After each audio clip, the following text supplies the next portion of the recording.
Assalamu alaikum dear students, welcome to my YouTube channel MSR Learning Point. I am Muhammad Suhaib, your maths instructor. I hope all of you will be fine. Students, exercise 1.4 है, question number 1 है, इसको हमने solve करना है। Question number 1 में क्या कहा गया कि कुछ मैट्रिसेस गिवन है, बताएं कि ये मल्टीप्लिकेशन के लिए कन्फर्मेबल हैं या नहीं। तो सबसे पहले आपको मैट्रिसेस की मल्टीप्लिकेशन की कंडीशन पता होनी चाहिए। Two or more matrices are conformable for multiplication if the number of columns of first matrix is equal to the number of rows of second matrix. So given matrices are conformable for multiplication. ये condition आपने याद रखनी है। इसका मतलब क्या है, जैसे पार्ट 1 में देखें कि ये फर्स्ट मैट्रिक्स है मेरे पास, ये सेकंड मैट्रिक्स है।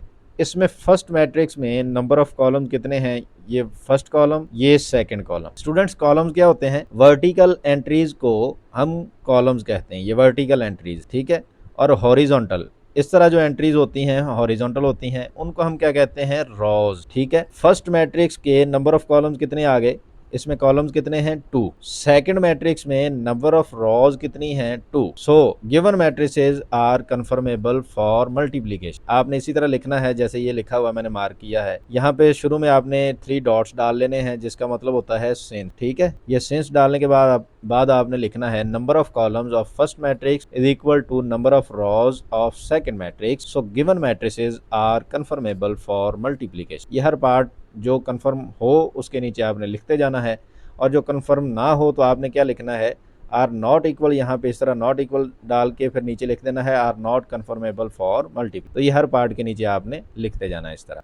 अब सेकंड पार्ट को देखते हैं। सेकंड पार्ट में देखें, फर्स्ट मैट्रिक्स में नंबर ऑफ कॉलम कितने हैं, ये फर्स्ट कॉलम, ये सेकंड कॉलम। सेकंड मैट्रिक्स में नंबर ऑफ रॉज कितनी हैं, ये फर्स्ट रो और ये सेकंड रो। तो ये भी दोनों मल्टीप्लिकेशन के लिए कंफर्मेबल कि फर्स्ट मैट्रिक्स में नंबर ऑफ कॉलम 2 हैं, सेकंड में नंबर ऑफ रॉज 2 हैं, तो ये मल्टीप्लाई हो सकते हैं। तो इनको भी हम टिक कर देते हैं, ये भी मल्टीप्लाई हो सकता है, ये भी मल्टीप्लाई हो सकता है। थर्ड को देख, फर्स्ट मैट्रिक्स में कॉलम्स कितने हैं? Only 1 column. सेकंड मैट्रिक्स में रोज कितनी हैं? ये फर्स्ट रो, ये सेकंड रो। तो ये मल्टीप्लाई नहीं हो सकते। तो आपने कैसे लिखना है? Since number of columns of first matrix are not equal to number of rows of second matrix, so given matrices are not conformable for multiplication. तो ये मल्टीप्लाई नहीं हो सकता। फोर्थ पार्ट को देखते हैं। फर्स्ट मैट्रिक्स में कॉलम्स कितने हैं? ये फर्स्ट कॉलम, ये सेकंड कॉलम। सेकंड में रोज कितनी हैं? ये फर्स्ट रो, ये सेकंड रो। तो ये भी मल्टीप्लाई हो सकते हैं। तो इसकी प्रॉपर लाइन इसी तरह आपने लिख लेनी है। फिफ्थ पार्ट में देखें, फर्स्ट मैट्रिक्स में कॉलम्स कितने हैं? ये फर्स्ट कॉलम है, ये सेकंड कॉलम है, ये थर्ड कॉलम है। सेकंड मैट्रिक्स में की रोज को देखना है आपने, ये फर्स्ट रो है, ये सेकंड रो है, ये थर्ड रो। तो ये भी मल्टीप्लाई हो सकते हैं, मल्टीप्लिकेशन के लिए कंफर्मेबल हैं। तो इसको भी टिक करते हैं, ये भी टिक करते हैं। तो इनकी प्रॉपर आपने हर पार्ट के नीचे लाइन लिखनी इस तरह जैसे मैंने आपको बताई हुई है। जो मल्टीप्लाई हो सकते हैं उसके लिए आपने इक्वल डालना है, जो मल्टीप्लाई नहीं हो सकते नॉट इक्वल, और यहाँ भी नॉट लिखना है, नॉट कन्फर्मेबल फॉर मल्टीप्लाई। ये क्वेश्चन नंबर 1 था, उम्मीद है इसकी समझ आ गई होगी। अब हम करते हैं क्वेश्चन नंबर 2, तो उसको देखते हैं। तो स्टूडेंट्स, ये है क्वेश्चन नंबर 2। इसमें ए मैट्रिक्स गिवन है और बी मैट्रिक्स गिवन है। हमने फाइंड करना है ए बी एंड बी ए अगर पॉसिबल हो। तो आपने ऊपर क्वेश्चन नंबर 1 में देखा कि कुछ मैट्रिसेस मल्टीप्लाई हो सकते हैं और कुछ मल्टीप्लाई नहीं हो सकते। जरूरी नहीं है कि सारे ही मल्टीप्लाई हों। जो उसकी कंडीशन को सेटिस्फाई करेंगे वो मल्टीप्लाई होंगे,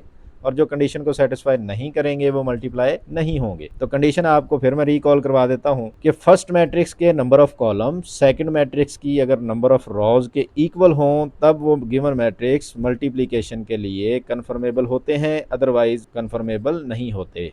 अब ए बी फाइंड करते हैं। यहाँ ए बी लिखा, फिर ए मैट्रिक्स लिखा, ये ए मैट्रिक्स की वैल्यूज हैं सारी गिवन है। फिर बी मैट्रिक्स की वैल्यूज गिवन है, वो लिखी। अब इनको मल्टीप्लाई कैसे करना? सबसे पहले तो कंडीशन चेक करें कि मल्टीप्लाई हो भी सकते हैं। जी हो सकते हैं, क्योंकि फर्स्ट मैट्रिक्स में नंबर ऑफ कॉलम्स कितने हैं? ये फर्स्ट कॉलम, ये सेकंड कॉलम। सेकंड मैट्रिक्स में नंबर ऑफ रोज कितनी है? ये फर्स्ट, ये सेकंड। तो ये मल्टीप्लाई हो सकते हैं। अभी हमने ऊपर देखा। अब इनको मल्टीप्लाई कैसे करना है? तो मल्टीप्लाई के लिए आपने क्या करना है कि फर्स्ट रो को इस कॉलम की करस्पॉन्डिंग एंट्री के साथ मल्टीप्लाई करना है। ठीक है, क्या करना है कि फर्स्ट रो को सेकंड जो इस मैट्रिक्स है उसके कॉलम की करस्पॉन्डिंग एंट्रीज के साथ मल्टीप्लाई करना। अब करस्पॉन्डिंग एंट्रीज कौन सी होती हैं?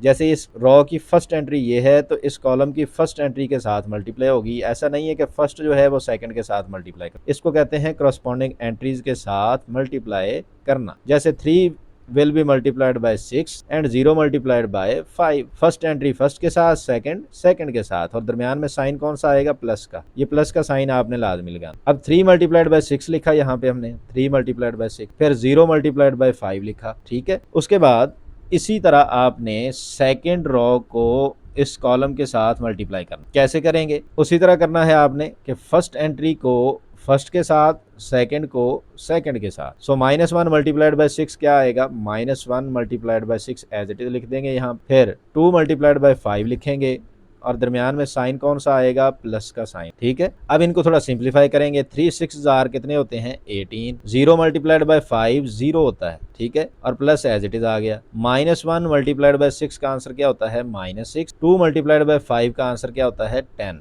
और दरमियान में प्लस एज इट। अब यहाँ पे देखें 18 प्लस 0 180 होता है या 18 होता है? 18 होता है, तो ये है 18 आंसर आ गया। -6 प्लस 10 का आंसर क्या होगा? 4 होगा। आपको पता है प्लस माइनस कैसे करते हैं कि बड़ी वैल्यू का साइन आता है, तो +4 आएगा। 10 में से 6 माइनस करें तो 4। इस तरह ये हमने ए बी का आंसर फाइंड कर लिया। BA is not possible because number of columns of first matrix are not equal to number of rows of second matrix. यहाँ पे देखें ए बी तो पॉसिबल है, लेकिन बी ए पॉसिबल नहीं है।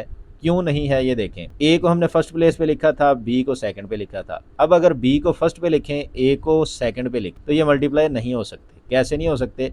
यहाँ पे देखें, ये बी है, ये ए है। इस साइड से देखें, बी को फर्स्ट पे काउंट करें, ए को सेकंड पे करें, तो देखें फर्स्ट मैट्रिक्स में नंबर ऑफ कॉलम्स कितने हैं? ओनली 1। सेकंड मैट्रिक्स में नंबर ऑफ रॉज कितनी है? 1 एंड 2। तो ये मल्टीप्लाई नहीं हो सकते।